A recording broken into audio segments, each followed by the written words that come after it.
volume e conecte-se à sua causa. Você vai ouvir o podcast De Propósito.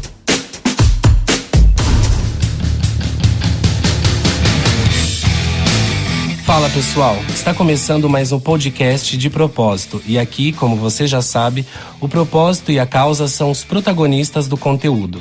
E se você não me conhece, muito prazer, sou Josué Roupinha Júnior, jornalista e hoje vou comandar um bate-papo muito importante e necessário sobre intolerância às religiões de matriz africana. E eu já quero convidar você que está nos ouvindo para acessar o nosso site, portaldepropósito.com.br, com D mudo, ok? O portal tem sido atualizado quase que diariamente e você vai encontrar muito conteúdo com causa e propósito por lá. Você também pode nos acompanhar no Instagram, @portaldepropósito e no Facebook também, facebook.com/portaldepropósito e no YouTube.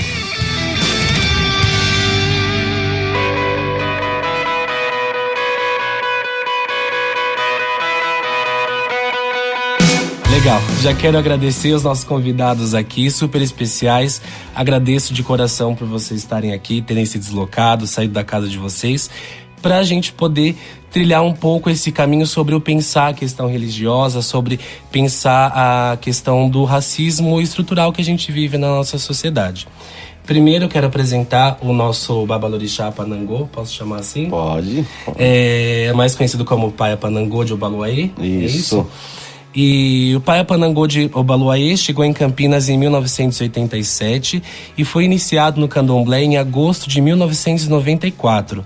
E desde 2006 tem a sua própria casa em Valinhos, uma nação de Jeje chamada Kwesejá Ji Gumê Arrua. Seja muito bem-vindo. Obrigado. Apresentar a esposa do Paia Panangô, a Poara. Seja muito bem-vinda, muito obrigado. E também a Ked da casa, a Luciana. Seja muito bem-vinda também. Bom, eu já quero começar perguntando ao Paia Panangô uma curiosidade que eu tenho. Sou nascido em Valinhos, e Valinhos é uma cidade tradicionalmente ou conhecida como uma cidade mais conservadora, uma cidade que tem muito católico, muito evangélico.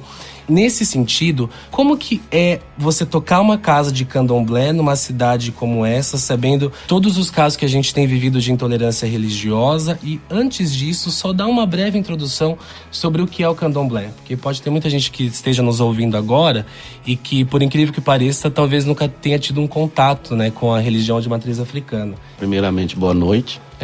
Ser o candomblé é você ter a vida, porque para mim o candomblé é vida, é a natureza, é tudo aquilo que a gente vive, para mim é o candomblé.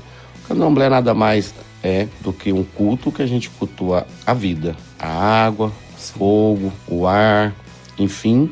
Então o candomblé para mim é a vida, é a própria vida, né? Que cultuamos Deus vivos. Sim. Como a árvore, como o rio, como aquilo que nos alimenta, que é a terra. E ter uma casa de candomblé é fácil no sentido de que você tem amor.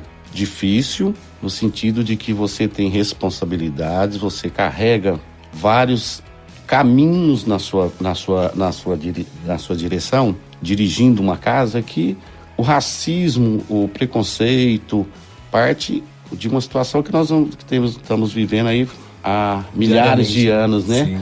E em Valinhos em especial, nós estamos nessa luta aí, desde quando nós inauguramos a casa lá, em junho de 2006, e a cada dia é uma luta diferente, a cada dia é um propósito diferente, a cada dia é uma busca diferente. Mas assim, no início da nossa casa foi muito complicado. Hoje, eu acredito, por a gente buscar projetos, buscar fazer coisas para a própria sociedade, para o próprio ser humano, a gente tem mais uma tranquilidade em falar, nós temos uma casa de candomblé em Valinhos. Então, o que eu falo hoje é isso, candomblé é amor, e a gente vai continuar amando e lutando pelos nossos objetivos e pelo nosso propósito, que é levar o bem ao próximo. Legal. Na questão racial, que até você comentou, queria perguntar para a Iked Luciana, o fato de você ser uma mulher negra e aí colocar o seu turbante, os seus patuás, os seus fios, as suas guias, acredito que você saia na rua com isso, ou pelo menos com o seu fio. Qual é o peso disso, de vivenciar isso daí? Mas é isso tudo que o pai acabou de falar. O candomblé, ele é uma entrega. Ou você vive tudo isso, assume tudo isso pra você, ou você não se entrega, ou você não quer pra você. E eu sempre quis isso pra mim. Eu não consigo usar todas as minhas coisas no meu cotidiano, que eu trabalho com crianças pequenas, e eles são, assim, terríveis. Mas sempre que eu posso, vamos em tal lugar, vamos montados, vamos. Eu amo tudo isso, eu vivo tudo isso, assim, como a minha vida. É a minha vida, é uma entrega, sabe? Então, assim, você tem que se impor, você tem que dar o respeito para você ter o respeito. Todo mundo sabe no meu trabalho que eu falo, eu bato o meu tambor, o dia que eu tenho que ir. O pessoal sabe, não, hoje ela vai em tal lugar, então eu tenho determinadas folgas no ano. Eles colocam essas folgas para mim no tempo que eu preciso, porque todo mundo sabe, ela vai fazer as obrigações dela, ela vai bater o tambor dela, ela vai pro compromisso espiritual dela. Então tudo assim é uma questão de respeito. Eu dou esse respeito no meu trabalho, na minha convivência, nos meus vizinhos, então todos eles me respeitam. Eu não tenho esse problema de intolerância porque eu não dei brecha. Aliás, eu nunca dou brecha. Sim. A minha mãe sempre falou isso, na questão principalmente do negro, você tem que ser forte 2 vezes. Com certeza. Pra se igualar aos outros, Sim. não é? Sim. E aí, assim, mesmo na questão, porque o seu caso acaba sendo algo até que raro, porque na maioria dos casos, no ambiente de trabalho, por exemplo, você tem que usar o fio escondido. Se você vai se iniciar, por exemplo, uma mulher vai ter que raspar cabelo. E aí, para a sociedade, para as pessoas que estão em volta, isso é algo muito complicado, né? Nós temos marcas no nosso corpo das nossas coisas espirituais. E eu sou uma pessoa muito calorenta. O pessoal jogou tudo de blusa, eu tô verãozão, tô de boa. Então eu vou muito de regata. Eu tenho marcas, todos nós temos. As crianças, eu trabalho com criança de 1º ao 5º ano, são pequenos, eles vêm pra mim com 6 anos, 6 e meio. Eles falam assim, colocam o dedo e falam, tia, que isso? Eu falo, isso aqui é da minha religião. Isso é uma entrega, isso é um amor que eu tenho. Um dia que você quiser, a gente senta, a gente conversa. Então eles perguntam. E assim, eu nunca menti. Eu falei, isso é uma tatuagem, isso é um machucado. Não, eu sempre conto pra eles a verdade do que realmente é. Então eles me respeitam muito, já desde pequenininhos. Legal. Sobre essa questão da escola, principalmente, aí eu queria que você respondesse, depois a nossa convidada também pode responder sobre a questão, você tem uma filha, né?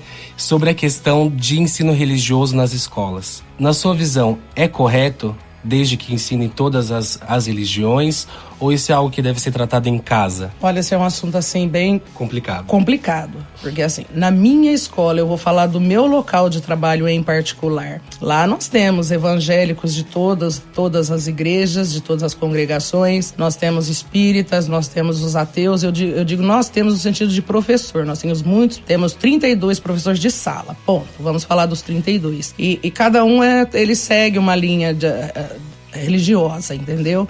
Então assim, chegou-se num consenso de que ele não vai mais fazer aquela velha oração, ai Pai Nosso que estás no céu, piriri pororó e tals.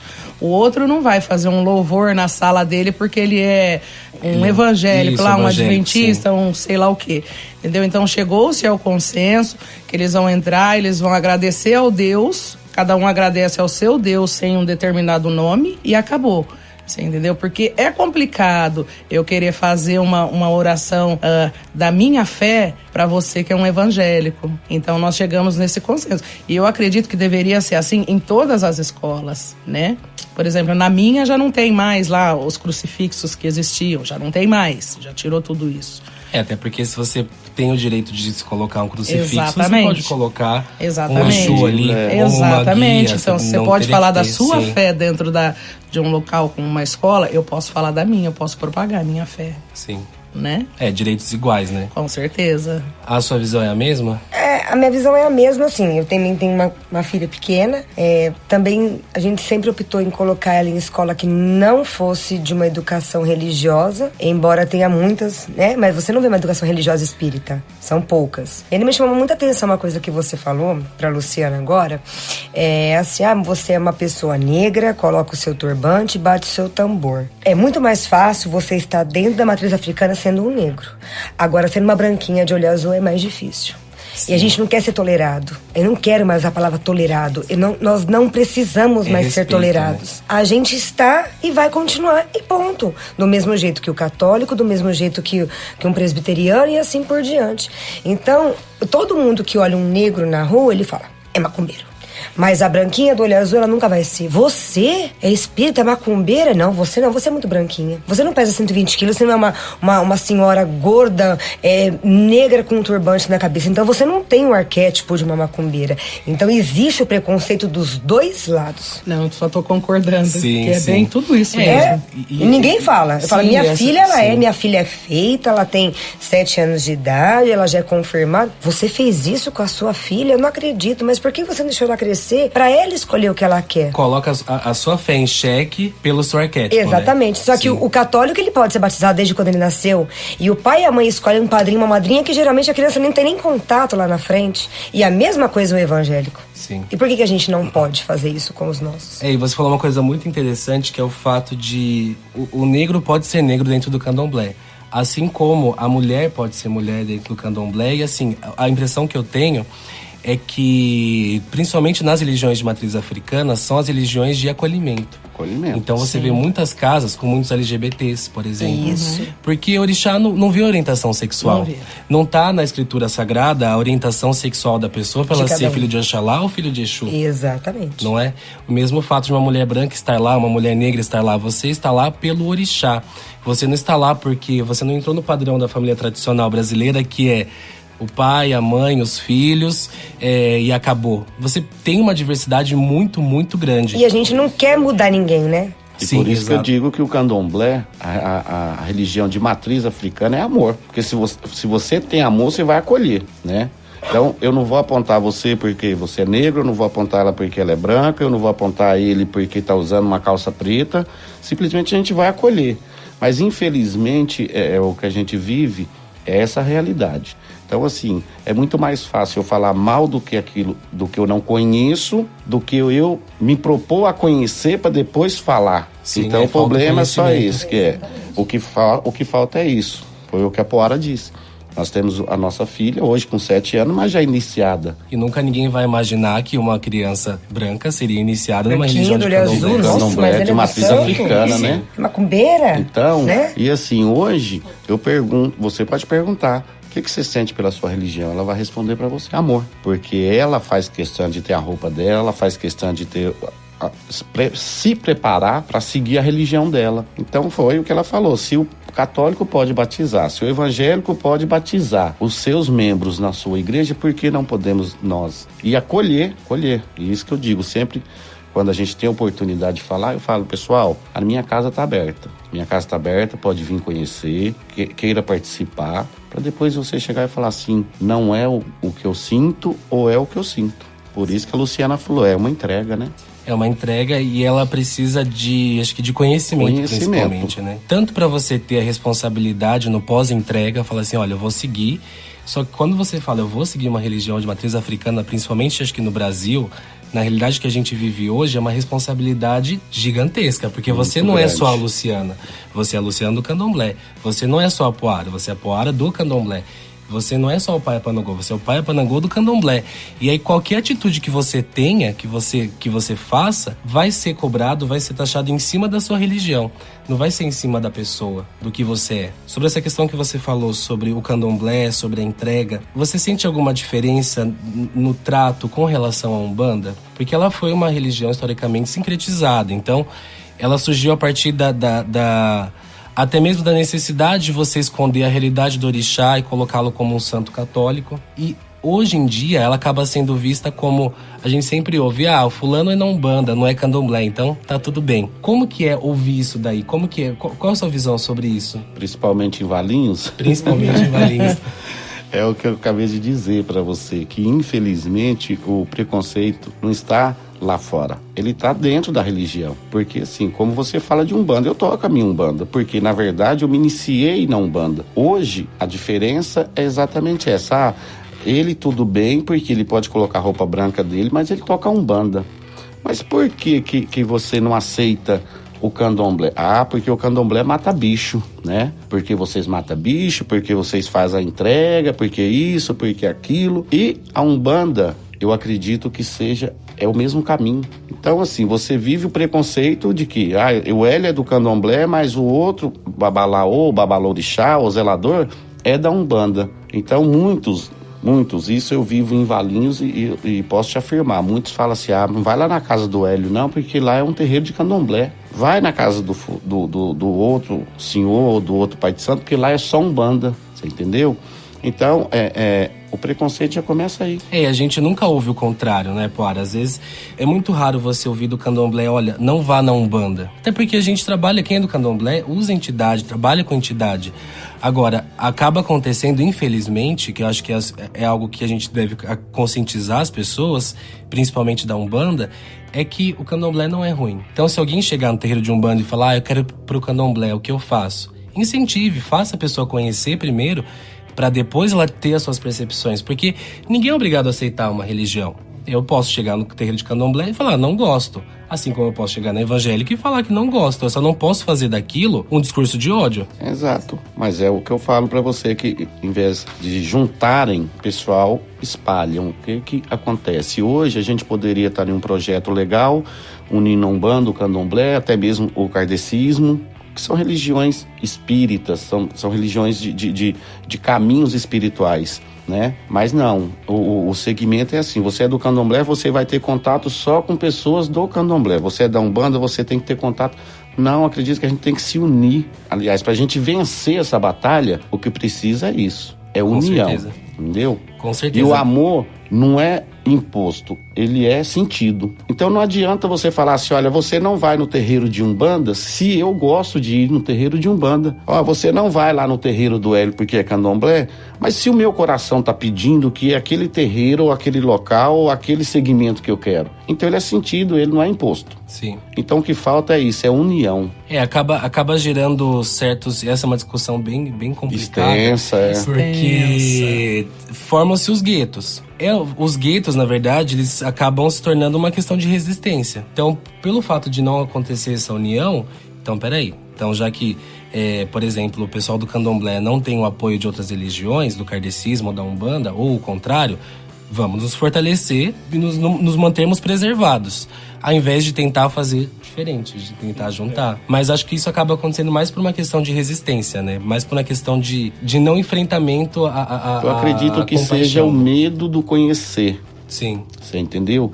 Que é isso que a gente sempre fala, a gente sempre discute, nas reuniões que a gente vai, é o medo de conhecer. O que é o candomblé? O candomblé é paz, o candomblé é tranquilidade, o candomblé é amor, o candomblé é alimento, é projeto, é tudo isso. Porque se você for ver bem, eles vê só o lado assim, ele mata bicho. Mas não sabe por que nós fazemos isso. E nada daquilo é jogado na rua, e nada daquilo é jogado na encruzilhada. Tudo é aproveitado. A gente alimenta uma comunidade, né? A gente mata a fome de pessoas, a gente alimenta outras pessoas, tem famílias que precisam, e a gente vai em busca de tudo isso. Mas a gente não precisa falar, eu acho que a gente tinha que se unir. Queria ouvir de vocês três. Foi tema no Enem, há um tempo atrás, a questão de intolerância religiosa. E a gente teve, nesse meio tempo, inúmeros casos de terreiros queimados, o Disque 100 bombou, tivemos inúmeras denúncias. Aqui na região teve o terreiro da Mãe Rosana, lá em Jundiaí, que pegou fogo. Inclusive, ela recebeu apoio até de evangélicos, que é o que a gente estava falando agora.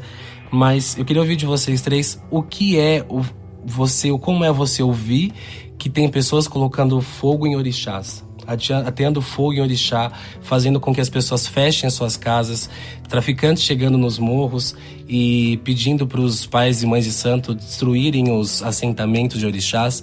Como é isso? Como é ouvir isso? A gente viu uma reportagem dessa no Fantástico, né? Primeiro que eu já achei que foi uma coisa que a gente já nunca tinha visto, não vamos colocar numa Rede Globo, num horário nobre, não na nossa defesa, né? Aí vieram os traficantes de Deus, de Jesus, como foi colocado nessa matéria. Mas como ele chega dessa maneira para destruir aquilo que ele julga o demônio? Ele tá com uma arma na mão, ele tá implantando o ódio. Aí veio eu não sei nem quem, não posso nem dizer o nome, quem que era o pastor, né?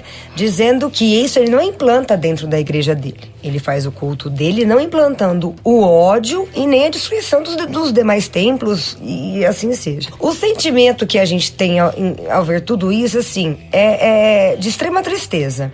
Porque eu me imagino no lugar dessas pessoas. Eu vendo os meus santos quebrados, meus ibás quebrados, as minhas coisas sendo feitas, queimadas, tiradas fogo, depredadas. Aquilo de uma... não tem nem palavra, porque... é uma coisa, uma agressão tremenda. É a nossa fé, a nossa cultura, o nosso amor, que a gente coloca realmente assim, é a nossa vida. Não é uma filosofia de vida. Eu acho que o candomblé, quem realmente vive o candomblé, que no caso nós três vivemos, é a nossa vida. É depredada por uma outra pessoa. Que direito aquela pessoa tem de fazer aquilo? Agora, se nós fôssemos depredar uma igreja, né? Aí é vandalismo, vai todo mundo pra cadeia e acabou. Aí aparecem os culpados. Aí tem gente que é culpado, você realmente sabe quem é, quem não é, e você vai sofrer realmente a lei dos homens. Entendeu? Sim. Mas o traficante, ou quem quer que seja, ou até mesmo um evangélico fervoroso apedrejando uma casa, ele não. Porque a igreja tem um irmão que é um advogado legal, que é um pessoal bacana, que conhece alguém, mas você não vai ser penalizado, e a igreja também não vai repor uma louça na sua casa, um alguidar que seja. Mas se fosse feito o contrário, com certeza estaríamos pagando até hoje. Exatamente. E antes de ouvir a sua opinião, Luciana, isso que você falou sobre o fato do pastor dizer que eles não pregam isso ódio, pros né? fiéis, a realidade é outra. Aqui em Campinas, recentemente, não sei se vocês ficaram sabendo, mas tem um servidor de um órgão da prefeitura que estava no cemitério, abrindo os ebós, pregando ao lado dos ebós, das coisas que são entregues no cemitério, né? Como eles falam. Exatamente. E assim, a gente vê como isso reflete nos fiéis, nos seguidores, o fato de você ouvir de um líder maior. Assim como a sua casa, o senhor é o líder maior, a sua fala, quer queira quem não, tem uma influência sobre tem os as filhos. ovelhas, né? A gente Exato. pega um rebanho. E aí não tem como, né? É impossível você dizer que não influencia o que meu pai ou minha mãe de santo diz e não influencia. Influencia sim. Eu acredito que tudo começa dentro da sua casa. O que seu pai e o que a sua mãe passa pra você, que a gente passa pra ela, que é uma criança, você vai levar pra sua vida. Então, se começa dentro da sua casa, é onde eu falo. A educação religiosa, você falou da escola. Eu falei, não, ela tem que ser dentro da sua casa, ela tem que iniciar dentro da sua casa, para depois você escolher aquilo que você acredita, aquilo que você quer seguir. O que a gente está vendo hoje, nada mais, nada menos do que a gente viveu há 100 anos, há 200 anos atrás, porque antes corria da polícia. Hoje a gente corre dos evangélicos e dos ladrões, dos bandidos. Então, infelizmente, é o que eu falo, século XXI, qual a diferença que nós estamos tendo do século passado? Nenhum. Na verdade, mudaram-se os atores, né? Exatamente, é isso que eu As falo. causas e os efeitos. Sim. Então, isso que a gente está lutando, que a gente vem lutando e tentando e buscando mais e mais forças exatamente para vencer esse mal, porque o mal, ele começa dentro de casa, ele não começa na igreja. Hoje você vai na igreja, você vai ouvir falar no seu louvor, na sua fé, na sua crença, naquele Deus que você acredita. Então, infelizmente, o apoio daquela pessoa que está ministrando aquela igreja, ou aquele terreiro, ou aquele templo, é muito grande, e a palavra dele tem um peso muito grande. Então, se ele chegar e falar assim, olha, o nosso Deus é melhor do que o Deus dele, aquela pessoa vai acreditar. Sim. E infelizmente é o que nós estamos vivendo. Então hoje a gente vê em jornais, em televisão, em jornais escritos, o terreiro do fulano foi depedrado, colocaram fogo e tal. Eles simplesmente quebraram as nossas louças, quebraram os nossos vasos, mas não quebrou a nossa fé, que eu acredito que é o mais importante. Como você disse, a Mãe de Santo de Jundiaí teve o apoio até de evangélicos. Por quê? Ela falou, eu vou continuar. A minha fé ninguém quebra. Então a minha visão em relação a isso é, mais uma vez, seja você católico, evangélico, umbandista, kardecista, é união. É saber que o Deus, o seu não é maior que o meu, o dele não é maior do que o de ninguém. Ele é onipotente, é único. Ele é único, né? Só muda de nome. Sim, sim. Então é assim, é único. Respeito até com seus próprios discípulos, né? Porque você está incentivando. Então, Capoara falou, naquela igreja prega isso. No meu terreiro, eu procuro pregar amor. Se a pessoa chegar lá, não, mas lá faz uma amarração. No meu eu não faço. No meu eu vou louvar o meu orixá, vou louvar o seu, vou pedir o orixá que nos dê saúde e paz. porque o restante a gente consegue buscar. E nessa questão da liderança, por mais que seja um assunto complicado, vocês acham que teria alguma forma... Porque assim, a gente vem caminhando no sentido de não ter esperança de que isso vai reverter, de que a tendência é piorar. O poder público, de um modo geral, seja esfera federal, estadual e municipal, eles podem fazer, vocês sentem que há alguma maneira deles fazerem, deles ajudarem nessa questão de reduzir a intolerância, de educar o povo? Qual que é a visão de vocês sobre isso? Com certeza. Eu acredito que eles são os que mais podem nos ajudar, são eles. Você entendeu? Independente de bancada evangélica ou espírita, tudo começa de lá, porque independente da sua fé, se você tiver uma punição séria e severa pelo desrespeito que você teve com o próximo, a pessoa vai pensar 2 vezes antes de fazer. Então, antes de eu xingar o evangélico que está com a Bíblia embaixo do braço, eu vou pensar. Antes de eu olhar para você e falar, ô seu macumbeiro, eu vou pensar, porque isso eu posso responder por isso. Só que, infelizmente, o poder público não apoia. Sabe por quê? Porque a nossa religião não é uma religião de ordem financeira. A nossa religião é uma religião de ajudar o próximo, de lutar pelo próximo. E, infelizmente, nós não temos o apoio porque nós não temos dinheiro, não temos o poder financeiro. Se a gente pegar até pelo histórico da construção do surgimento, na verdade, das religiões, até mesmo o fato da religião católica, isso não é uma crítica, até porque eu sou a curva fora do rio da minha família é toda católica. Mas se a gente pegar a história da Igreja Católica, o poder sobre o poder, a questão do capitalismo, a questão da herança, todo a forma, o contexto que ela surgiu foi pela questão do dinheiro. As pessoas estão lá pela fé. Sim, os sacerdotes, os fiéis estão lá pela fé, e isso é inquestionável. Mas entra na questão que o senhor falou. O candomblé não gera dinheiro para o Estado. Não gera. Qual é o interesse do Estado em querer ajudar, em querer defender uma religião que não gera lucro? Então é isso que eu coloquei para você. Então o que precisa é isso. Então tem que começar de lá, independente do poder aquisitivo, se tem a religião que vai gerar dinheiro ou não. Como você falou, quando começou o candomblé, a Umbanda era num fundinho de casa ou então no meio do mato. Então você tinha que fazer escondido. Quando começa a primeira igreja, ela explode. Por quê? Porque hoje, para você ministrar um culto, você pode até fazer uma faculdade, mas antes não. Você fala, eu vou abrir aqui e vou ministrar um culto. E a prefeitura vai lá e te apoia. Você sabe por quê? Porque a ordem financeira que vem também, não vamos falar só dos católicos, mas também não vamos falar só do evangélico. A ordem financeira que vem também, o poder aquisitivo dos evangélicos, muito grande. Sim. E é o que eu disse, não é uma crítica à religião, à fé, a questão litúrgica do catolicismo, do evangélico, do testemunho de Jeová. A questão não é essa. A questão é como as religiões acabam alimentando o Estado, o poder público. Exatamente. Para não... E tirando todo o fortalecimento das religiões de matriz africana. O Estado prega tanto a questão de que a gente tem que ajudar, tem que crescer, tem que fazer evoluir, o bem pelas pessoas, tem que né? evoluir. Mas a gente, por exemplo, não sai de uma casa de candomblé, de uma festa, sem comer, sem ter o AG1. Pois é. A pessoa pode chegar de terno e gravata, ela pode chegar de chinelo, que ela vai ser recebida por todo mundo. Da mesma forma, e é isso que você falou. E o que a gente mais dá importância é no alimento. Você entendeu? Porque tudo para nós que vem da terra, da água, até mesmo do ar, é sagrado. Então, se você vai como você falou, você vai numa festa de candomblé, não importa se você é evangélico, doutor, se ele ali que é uma pessoa que não seja da religião, entrou, antes de você ir embora, vamos participar da nossa mesa, come com a gente, senta com a gente. Mas, infelizmente, o poder público não vê dessa forma, né? E é por isso que os traficantes estão sendo incentivados a falar que são traficantes de Deus, né?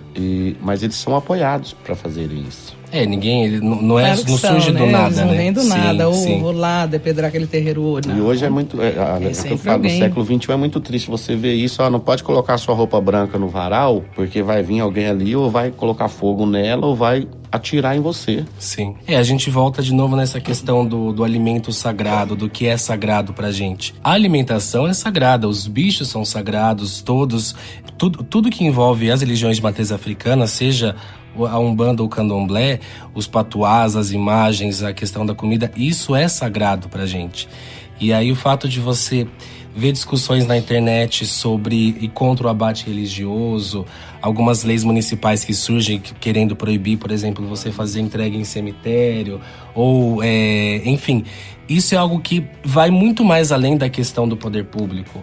Vai no ataque direto à fé. Chega a ser assim, eu vi esses dias do GAN da casa que eu frequento, que isso deixa de ser intolerância para ser terrorismo. Porque o ataque não é diretamente a você ir contra a religião de matriz africana. Mas o ataque, ele é ao que é sagrado pra gente. E o objetivo, o que você entende disso? Que o objetivo é destruir, tentar acabar, não é? Você sabe que nós vivemos isso em Valinhos, né? O que aconteceu? Exatamente.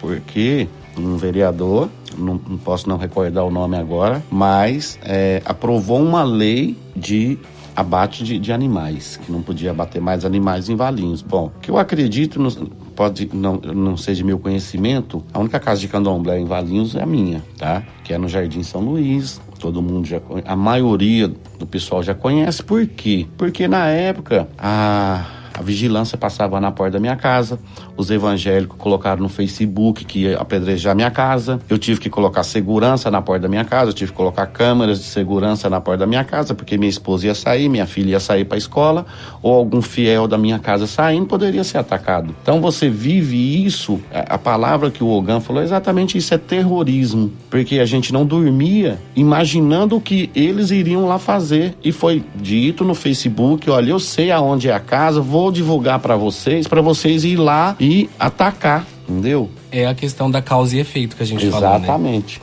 Por mais que você diga, não, a gente só tá tentando legislar sobre isso, não, vocês estão gerando um efeito para uma população. Se o líder maior na questão do legislativo é um vereador e ele toma uma posição dessa, como que a sociedade vai reagir? Não é verdade? Pois é, aí você vê que assim, olha, é lá na casa do São Luís, mas por que eu mato o meu animal? Deixa eu perguntar pra você. Você hoje pode ser vegano, você hoje pode ser vegetariano. E a sua família? Os seus bisavós, seus tataravós eram? Pra eles comer aquele bicho ali, eles não iam tratar, não iam cuidar, não iam estar no quintalzinho deles ali? Então por que hoje eu não posso matar o meu bicho para o meu sustento? E assim, e além disso, óbvio que vocês podem falar até melhor do que eu, mas assim, o bicho, ele é aceito pelo orixá. A pessoa, você vai usar até a pena da galinha pra você, o osso da galinha. Então, assim, chega a ser absurdo o quanto foge, o quanto é raso o discurso de quem vai contra essa questão animal. Demonstra total falta de conhecimento, né? Sim. A gente chega, na verdade, no limite da ignorância, né? E ainda estamos vivendo tudo isso, né? Graças a Deus, hoje tem lá uma lei federal que derrubou tudo isso, mas no município no qual a gente vive, ainda você vê, olha, é a situação do abate do animal. Não pode porque é uma lei municipal, entendeu? Você viver hoje numa situação religiosa como o candomblé, eu volto lá atrás e falo pra você, tem que ter amor. Porque se você não tiver amor, você não tiver fé, você desiste. Bom, do que a gente conversou até aqui, um dos pilares da nossa conversa é a questão de que, pra gente pelo menos tentar trilhar o caminho e entender a intolerância religiosa, é entender que candomblé é amor, é conhecimento, é devoção ao orixá, é devoção à espiritualidade. O que as pessoas de fora colocam de diferente é para tentar acabar com a fé, acabar com a religião, para tentar ter o poder sobre mais pessoas, não deixar com que as pessoas tenham livre-arbítrio para poder escolher qual é o caminho delas. As pessoas acabam sendo forçadas. E aí, para encerrar, nosso papo tá acabando, tá uma delícia, mas tá acabando. Queria ouvir de cada um de vocês as considerações finais sobre o candomblé, sobre a questão da intolerância, e se vocês querem deixar uma mensagem também, o microfone é de vocês. Assim, o que eu tenho para falar, esse negócio de intolerância religiosa é ao pé da letra mesmo, é intolerância, é um assunto que me enoja. Por quê? Eu tô nesse mundo espiritual desde que eu me entendo por gente, desde que eu nasci. Eu não sei viver de outra forma, entendeu? Eu tenho um filho hoje que tem 16 anos, também é iniciado. Ele vive muito tudo isso comigo. Ele passa tudo isso que a gente está falando aqui, tudo isso junto comigo. E ele não tem vergonha da fé dele. Ele vive tudo isso muito intensamente. Ele fala que ele quer ser um zelador igualzinho meu pai é. E é, assim, um motivo de muito orgulho pra gente. É um motivo de muito orgulho pra mim. Então, assim, falar sobre o candomblé, falar sobre a religião, eu poderia ficar aqui falando até amanhã. Que é o meu amor, é a minha vida, é a minha entrega, é a minha devoção. Eu não tenho outro caminho. Você não chega em casa e deixa aquele personagem lá não e deixa, dorme. Não tem nem como, né? Não existe, não tem como. Então, assim, eu não tenho mais nada a dizer. Acho que a gente já falou bastante sobre intolerância. É um assunto que eu não quero falar mais. E é só isso que eu quero falar. É muito complicado a gente falar de intolerância, porque é uma coisa que machuca, dói, noja. A gente repudia certos tipos, né, de situações. Mas, infelizmente, eu acho que o problema de toda religião é um só: o ser humano. Não é o Deus daquele, não é o Deus desse, não é o branco, não é o preto, não é o azul, não é o amarelo. É o ser humano, a maneira a qual ele se impõe perante a uma outra situação a qual ele não tem conhecimento. Então é muito fácil ele apontar o outro para aquele seu rebanho. Mas ainda eu falo, o problema do mundo é o ser humano. O mundo é muito bom, tudo é muito bom. O Deus de todo mundo é bom. O problema é quem divulga ele, a maneira a qual é dita, o jeito a qual é explícito a situação. Então é assim, o meu é o melhor, o de lá não presta. E esse não presta, cada um vai entender de uma maneira, de um jeito, um é mais esquentadinho, um é mais apaziguador. E dentro de próprias famílias de sangue mesmo a gente vê isso. É um almoço de família num domingo de Páscoa? Não existe. Porque o tio não fala com a sobrinha, porque o tio é evangélico, a sobrinha é de candomblé e assim por diante. Então, tem divergências na família. Lá dentro mesmo, porque cada um seguiu o seu caminho. Você mesmo falou agora, eu sou a ovelha negra da família, porque fui o único que saí disso daí tudo. Todo mundo é católico. Eu já falo o contrário, eu não sei rezar um Pai Nosso, eu não conheço outra religião, eu não sei essa. Então, são visões muito diferentes. E realmente, para você estar, você tem que ser. E a religião, eu ainda vou um pouquinho mais além. Eu digo, são poucos, mas são escolhidos, porque não é para qualquer um. É muito fácil você julgar e falar, nossa, mas ele grita muito, ele bate no meu portão, mas ele tá com a sentinela embaixo do braço e tal. Aquilo é pra ele. E o que a gente vive não é pra todo mundo. A gente sabe que realmente o que nos move é o amor àquilo que a gente tem. Senão, não sairíamos de casa. É o que eu falei, vocês não podem chegar em casa, tirar o paletó e falar, não tem personagem. Tranquilo. Não tem. Eu vou poder comer meu dendê, sou funfum, mas vou poder comer meu dendê. E por aí vai, né? Ninguém tá vendo. Não. Você sabe que, pegando um gancho em tudo que a Poara falou agora, nós temos um mentor, eles vão saber do que eu vou comentar agora com você. Sempre que a gente está com ele olha de um por um, ele olha para todo mundo e pergunta assim, como está o mundo de vocês? Vamos falar, tá bom, tá mais ou menos, tá assim, tá assado. E depois ele sempre tem uma palavra pra gente. Aí de uns tempos pra cá, a gente parou a perceber e a nossa resposta pra ele é quando ele fala, como tá o mundo de vocês? Aí a gente já responde assim, o mundo é bom. Depende do que cada um faz com ele. Nós fazemos dele um mundo. Depende do que a gente faz com ele. Então hoje a gente já tem a resposta, meu mundo é bom. Porque Sim. eu tenho consciência do que eu faço com o meu. E eu não vou deixar com que façam diferente, ou com que estraguem o meu mundo, né? Exatamente. Eu vou sair, vou colocar meus fios, Então ele é aquilo que a gente faz dele. Sim. Com certeza. Exatamente, falar de intolerância religiosa, a gente não pode falar de intolerância religiosa. A gente tem que falar de desrespeito, porque a intolerância hoje não é só religiosa. É de gênero, é de cor, é de igualdade, é tudo o que você vê tem intolerância. Então a única coisa que eu falo, continuo pregando, é assim, mas aquele pai de santo é melhor que o outro. Não existe o melhor e nem o pior. Existe os iguais. Mas eu gosto da fala daquele, eu gosto da forma de conduta daquele, eu gosto do jeito que aquele ministra. Então, ótimo. Agora, não existe nem o pai de santo, nem o pastor, nem o padre. Por quê? Porque nós todos somos seres humanos. Então, o que falta aí é respeito, porque essa palavra intolerância, a gente já tá sendo intolerante em falar ela. Então, assim, olha, não vou te respeitar porque você é negro, mas eu sou de uma religião de matriz africana. Eu não vou te respeitar, Hélio, porque você é branco, entendeu?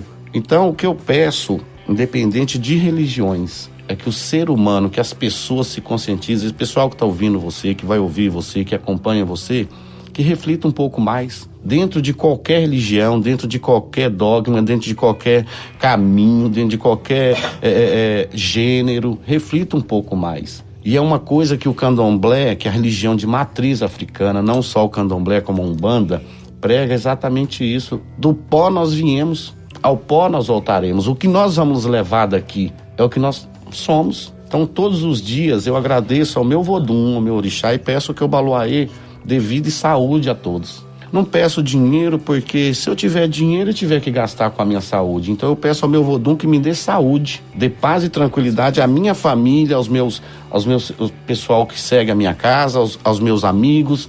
Como você disse, não é a ovelha negra da família, porque da minha família o único que é do orixá sou eu. Todos são católicos também.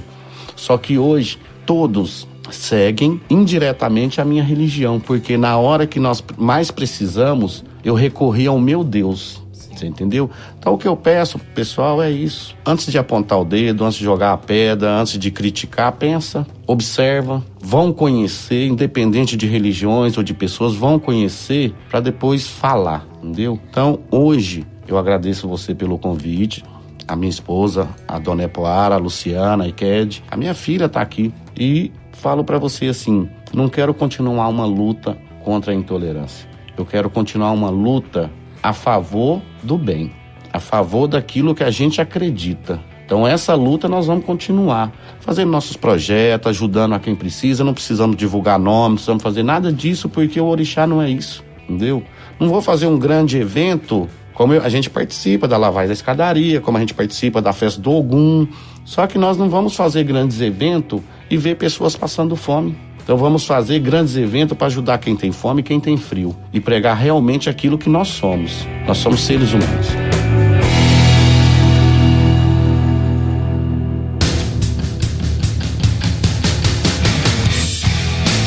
Muito obrigado por vocês terem vindo, pela conversa, foi muito bom, gente.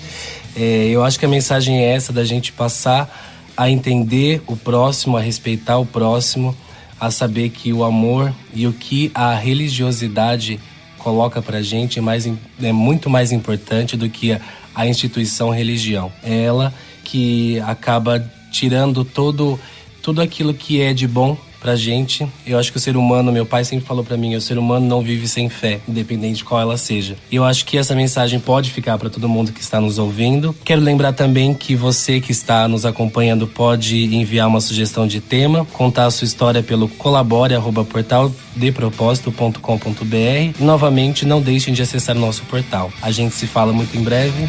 Tchau, tchau.